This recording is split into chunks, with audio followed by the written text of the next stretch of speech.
मित्रों, हम दिल्ली के एक ऐसी जगह से आपको रूबरू करवाने जा रहे हैं जिसके बारे में बहुत कम लोगों को पता है। इस जगह पर आम लोगों का जाना प्रतिबंधित है और इसके चलते यहाँ के लोग इस जगह को प्रेतबाधित मानने लगे हैं।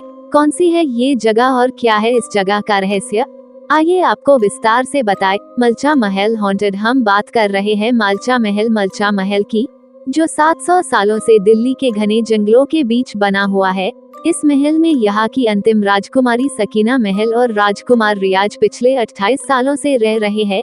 इनकी मां ने 1993 में जहर खाकर आत्महत्या कर ली थी। तब से ये महल मलचा महल अंधेरे में डूब गया और यहाँ पर ना बिजली, ना पानी और ना खिड़की दरवाजे है। फिर भी राजकुमार और राजकुमारी बाहरी साधनों के बल पर जी रहे हैं। उन्होंने कुछ कुत्ते पाल रखे हैं जो बाहरी लोगों को अंदर नहीं आने देते हैं। लेकिन आप लोगों को ये बात समझ नहीं आ रही होगी कि वो दोनों क्यों ऐसा दुख भरा जीवन बिता रहे हैं।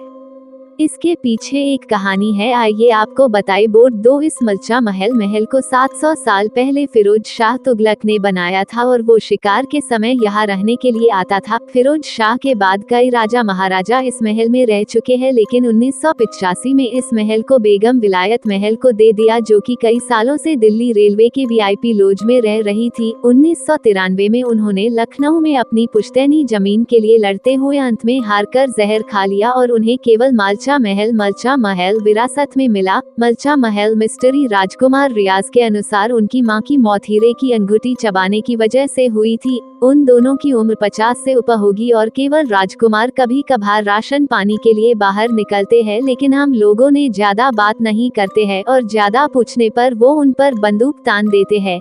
राजकुमारी ने मलचा महल में रहते हुए अपनी मां पर एक किताब लिखी जो ब्रिटेन के पुस्तकालय में तो मौजूद है लेकिन भारत में नहीं है। वो दोनों पुश्तैनी गहनों को बेचकर इतने सालों से इस वीरान में अपना जीवन बिता रहे हैं।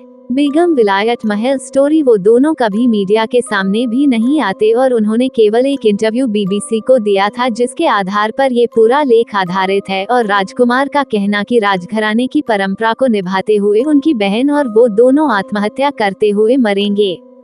जो भी हो, लेकिन इस मलचा महल को बाहर वाले लोगों ने प्रेतबाधित घोषित कर दिया है और ऐसा मानते हैं कि बेगम विलायत महल की आत्मा आज भी उस महल में रहती है और वो दोनों इस बात को छुपा रहे हैं। सबसे बड़े अचंभे की बात है कि इस मलचा महल और राजकुमारी का एक भी फोटो कहीं पर नहीं है। ये जगह लेकिन इतनी डरावनी है कि इन कहानियों के चलते यहाँ इस महल के आसपास कोई नहीं भटकता। यदि ये कहानी आपको पसंद आई हो तो अपने दोस्तों और अन्य लोगों के साथ शेयर जरूर करिएगा।